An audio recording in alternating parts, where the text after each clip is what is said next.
ایک بزرگ سے ایک نوجوان لڑکے نے پوچھا کہ یہ جو نامحرم کی محبت ہوتی ہے اس کا نقصان کیا ہے اور یہ کیسے کسی پر اثر کرتی ہے؟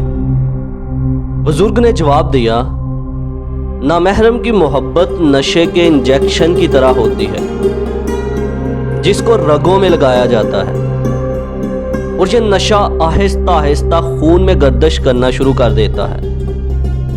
شروع میں اس کا اثر کم ہوتا ہے لیکن وقت کے ساتھ ساتھ اس کا اثر بڑھ جاتا ہے۔ انسان مدہوشی کے عالم میں رہتا ہے، بدحواسی چھا جاتی ہے، کسی چیز کا ہوش نہیں رہتا، انسان خود سے بھی خود کو بے دخل کر دیتا ہے۔ ایک نہ ختم ہونے والی مایوسی کے سوا اس نشے میں کچھ نہیں رکھا۔ یہ نشہ انسان کا پیچھا اس وقت تک نہیں چھوڑتا جب تک انسان کی آخری رگ بھی نکارہ نہ ہو جائے۔ یہ وہ واحد نشہ ہے جو انسان کو قبر تک لے جاتا ہے اور انسان صرف گناہوں کا بوجھ لیے ہزاروں من مٹی کے نیچے دب جاتا ہے۔